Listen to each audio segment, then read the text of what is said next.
Hora de separar os filmes de terror cult mais nostálgicos e obscuros da década de 90. Só tem filme pé na porta, só tem obra que você vai terminar o vídeo. Eu quero maratonar as 10 opções, 10 filminhos aí dos mais espetaculares. Eu sou o RRB, que você está no Terror de Ruby. So for 5 days, a man was borrowed.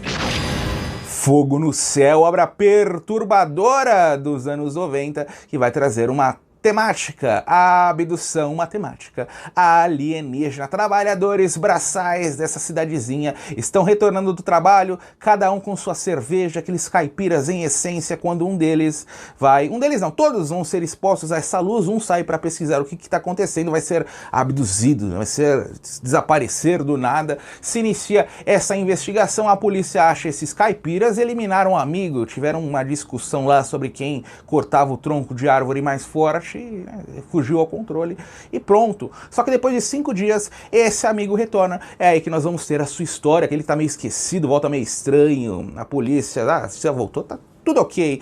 Só que o momento mais perturbador da obra é quando nós temos na nossa tela o que aconteceu com esse homem nessa nave, a sua experiência de abdução. Eu sei que muita gente ficou chocada quando assistiu Fogo no Céu, e o interessante dessa obra é que ele te deixa espantado e é indicado para praticamente todas as idades. Não tem tantas cenas gráficas. Claro que é desconfortável você assistir aquelas cenas de abdução, ele dentro da nave, fugindo da nave, mas é tudo realizado dentro daquele estilo bom gosto, não é nada muito gore, nada muito forte, então é indicado. Você quer assistir, tenho 16 anos, 14 anos, tenho 80, pode colocar na sua televisão, que ele vai te gerar bastante medo e diversão. Claro, tem o Robert Patrick lá de Terminator, que vai aparecer mais uma vez ainda no vídeo de hoje. É o filme preferido de alienígenas de muita gente, é o meu top 5 com toda certeza. É aquela obra para você colocar em longas maratonas sobre o tema, para fechar, né?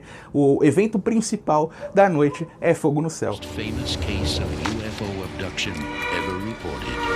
A Ameaça do Espaço. Essa obra dos anos 80 é um negócio surtado da primeira cena até a subida dos créditos. Aí você tá falando, Bico, seu animal, você tá falando dos anos 80? Sim, ela foi produzida nos anos 80 para sair em 88 e por uma questão de distribuição acabou tendo seu lançamento postergado até 91, ou seja, a década de 90 agradece anos 80, era com um monte de opção. Deixa um pouquinho para mim a história de um alienígena condenado à Terra. Sim, a Terra é o inferno, minha amiga. A Terra é a prisão. Você não descobriu isso ainda? Então ele tem que passar o resto de sua vida aqui, né, na nossa companhia. Viver na companhia do ser humano não é fácil, só que tem um pequeno problema a mais do que essa estadia desconfortável. Ele precisa trocar de cabeça a cada 2 dias, porque senão a cabeça explode. Entendeu? Então ele vai eliminando novas pessoas para pegar suas cabeças. Aí ele coloca a cabeça no corpo. Tem um momento de uma insanidade pura que ele coloca a cabeça de um cachorro e sai trazendo suas maldades ou caos pela cidade. Para quem assistiu The Hidden, o Escondido dos anos 80, bicho, é praticamente uma sequência perdida que saiu nos anos 90. É assistir, se divertir. Um dos maiores filmes B que eu assisti na minha vida. Eu jamais conseguirei trazer os sentimentos que eu tive quando eu coloquei, achando que era um filme pra passar o tempo, ok. Uma das maiores coisas que eu assisti na década. Já recomendei algumas vezes no canal, The Borrower, em seu título original. É só dar o play e depois se sentir completamente fisgado por essa história das mais macabras e divertidas. Kinda cute. O Reflexo do Mal. Essa não é pra você se divertir, é terror perturbador do ano de 1990. A história acontece nessa cidadezinha, no meio de uma espécie de deserto, quente pra caramba. Eu até achei, quando eu assisti há alguns anos, assisti uma vez só e nunca mais vou colocar na minha televisão. Vocês vão entender o porquê daqui a pouco, embora seja um excelente título. Eu achei que era um filme australiano, mas não. Ele foi produzido, uma coprodução Canadá, Reino Unido, acontece nos Estados Unidos. Pouco importa. Aqui é a história de um garoto com bastante imaginação que começa a desconfiar que uma vizinha que sempre anda de preto naquele calor é, na verdade, uma vampirona. O problema está inserido quando seu irmão, um pouquinho mais velho, se envolve romanticamente com essa mulher de 30, 40 anos. Ele tenta alertá-lo, só que não vai valer, as coisas vão ganhando esse contorno mais sinistro O que seria? Ela seria uma vampira? Esse garoto tá imaginando tudo. É um filme bastante atmosférico, bem legal em sua construção visual, só que tem uma cena com animal, uma cena com um sapo, que impede que eu me divirta por completo, que impede que eu faça novas revisões. Qualquer filme que insira essa cena, esse tipo de cena eu não vou assistir novamente. Com única exceção, eu sempre falo, eu sou um pouquinho hipócrita, que um dos meus filmes favoritos da vida tem cena com animais, cenas até reais, que é aquele, como que chama? Waking Fright, né? Pelos Caminhos do Inferno, esse sim, australiano, também no deserto, mas o reflexo do mal. Eu recomendo que você assista, caso você tenha mais, não sei, outros códigos morais, vai desconsiderar a cena do sapo. E tem também a participação de Viggo Mortensen, lá do Senhor dos Anéis, nessa década, nesse espaço-tempo, ele estava fazendo algumas coisas de terror. O Reflexo do Mal é sua obra mais emblemática.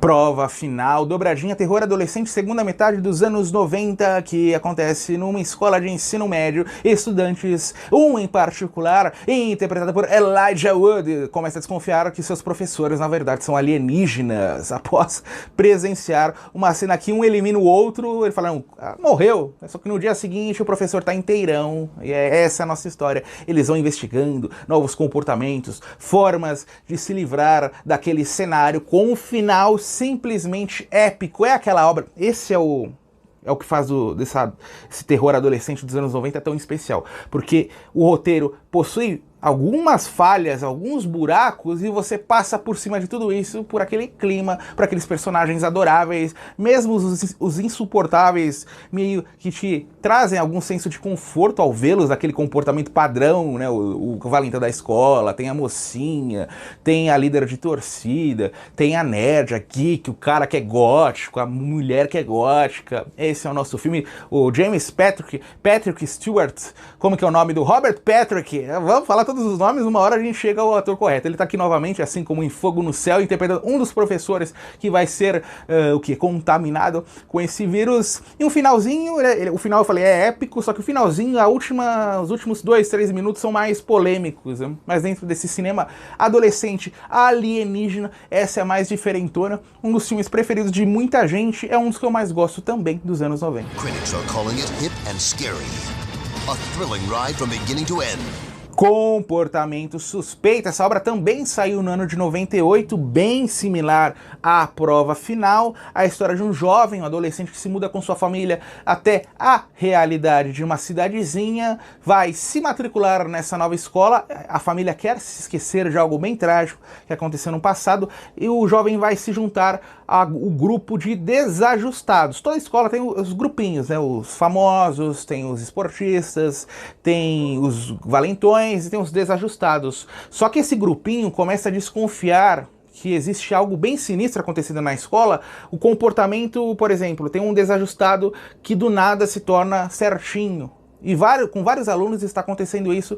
Esse grupinho de desajustados, cada integrante vai investigar a questão somente para cair numa grande teia de conspiração alienígena. Em seu título original, Disturbing Behavior, vai trazer a Kate Holmes como uma das protagonistas. Eu odiava com todas as forças essa atriz, né, que foi casada com Tom Cruise, lá de Dawson's Creek. Eu até assisti a primeira temporada de Dawson's Creek, é legal, tá? Mas a personagem é insuportável. Só que eu mudei meu conceito, não depois de assistir Comportamento Suspeito, mas depois de assistir um filme chamado Pieces of April, do início dos anos 2000, independente, que é de outro gênero, de comédia/drama, com a Patricia Clarkson, já citada no último vídeo. Bicho, assista aquele filme vai mudar a sua vida, e a diversão vai mudar sua análise sobre a Kate Holmes. Nesse filme, é ok, é pra passar o tempo, tá? É um cut pra passar o tempo, que você vai se esquecer que assistiu. Aconteceu comigo. Eu assisti lá por volta de 2014, 2015, não conhecia, tá? Curti a experiência, depois de, sei lá, 7, 8 anos, encontrei o pôster do filme, falei, ó, que legal, esse aqui eu não assisti dos anos 90, um dos raros filmes que eu não vi, mais pipoca, mais blockbuster, mais terror adolescente, coloquei, e com 1 hora de chão, falei, tem alguma coisa tá estranha aqui. Eu já vi essa cena, já vi esse momento, aí fui pesquisar na minha listinha de Excel, que eu sempre coloco os filmes que eu assisto, a data, tudo certinho, desde o ano de 2006, e vi lá, já tinha com um Comportamento Suspeito, o que uma pesquisa antes de assistir o filme não resolve na sua vida. Acabei assistindo novamente, bastante e me diverti, acho que na mesma proporção, mas recomendo que você assista. É pra colocar lado a lado, né? Prova final, comportamento suspeito, você vai ter uma baita maratona ou um double feature, uma dobradinha das mais espetaculares dessa década. Trilogia do terror, em seu título original Body Bags, antologia com John Carpenter comandando 2 das 3 histórias, a outra fica em cargo de Tobe Hooper. Das 3, as que eu mais gosto, a que eu mais gosto, a primeira. A segunda é sobre um homem que faz um transplante capilar, muito popular hoje em dia, interpretado pela Stacy Keach. Ok, o terceiro do Tobe Hooper é sobre um jogador de beisebol que vai ficar cego de um olho dos dois e vai o transplante também, só que o olho é de um serial killer. E o primeiro, a grande obra-prima, chamaremos assim, desse filme, acontece num posto de gasolina com uma atendente noturna que começa a receber notícias de um louco que saiu de não sei qual lugar e vai ser aterrorizada dentro dessa cabine, né? É o terror em 30, 40 minutinhos. Uma pena que esse filme não tenha recebido sequências, mesmo que ele seja pouco conhecido hoje em dia dentro da filmografia do Carpenter, que vai apresentar o filme, vai apresentar cada conto, porque ele interpreta lá o trabalhador do necrotério, uma espécie de funcionário que vai abrindo cada saco de corpo que ele abre, é uma nova história. Grande filme, grande título e rapidinho. Ele já começa com o pé na porta, 40 minutos da melhor história, e das outras 2 você fica até o final, mesmo que elas sejam medianas, vale a experiência. Maybe I'll see you around. I see things.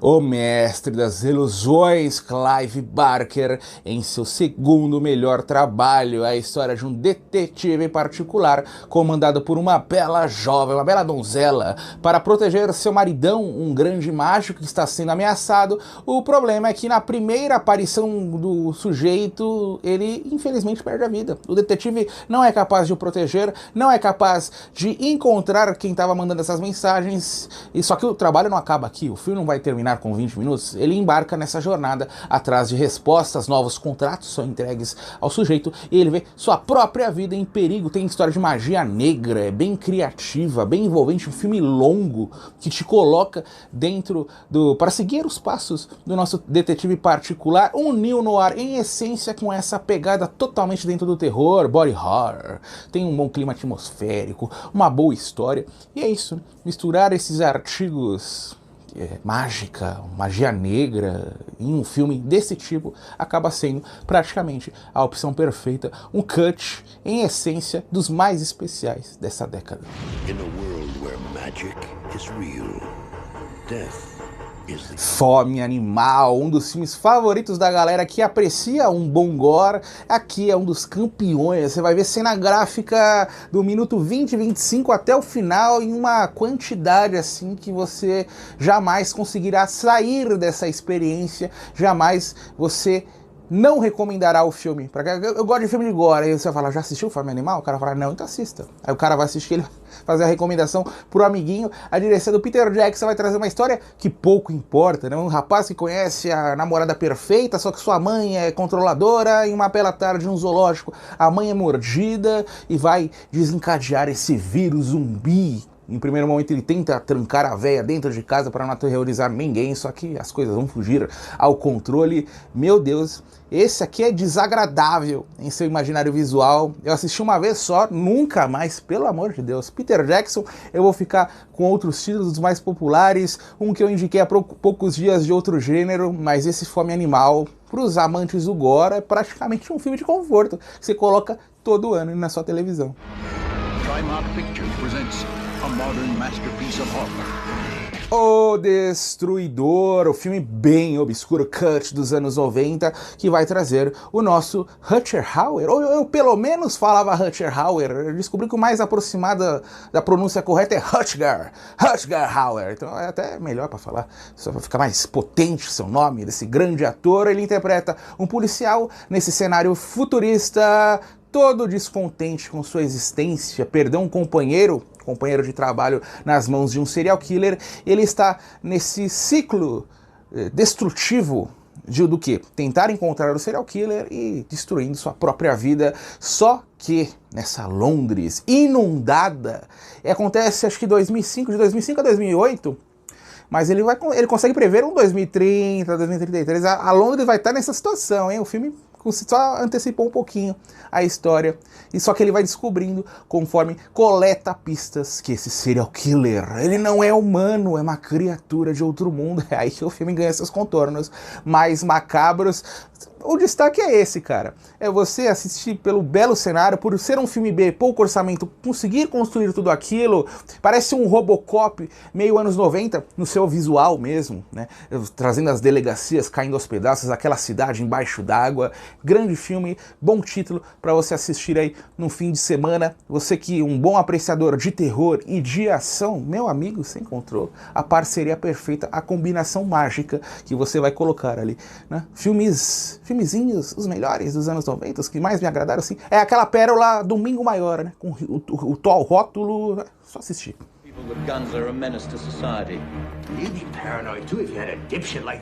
Estrada para o Inferno, a história desse jovem que tá com sua namorada nessa estrada no meio do deserto, noite, escuridão total, passa um policial das trevas, e quando eu o caracterizo como das trevas, eu não estou aumentando em nada, porque ele vai sequestrar essa jovem e levá-la ao inferno. O jovem tem 24 horas para ir a esse universo paralelo e resgatá-la, resgatar sua bela donzela. Esse é o nosso filme. Você vai falar, meu Deus, eu preciso assistir isso. E sim, porque além dessa história super criativa, ele ainda é excelente em seu clima de ação, na caracterização daquele mundo, na maquiagem dos vários vilões, das várias criaturas, já que nós estamos falando do inferno. Ele vai misturar terror, comédia e ação, e é uma delícia você ficar 1h30 parado, quase hipnotizado em frente à televisão. E como se tudo isso não fosse o bastante, ele ainda vai trazer a família Stiller, Ben Stiller, em uma das suas primeiras performances, seu pai Jerry Stiller e sua mãe Annie Mira. Eles comandam um restaurante de beira de estrada do inferno. Percebam essa cena icônica, clássico. É só assistir, se divertir, e depois, esse sim, você precisa me agradecer.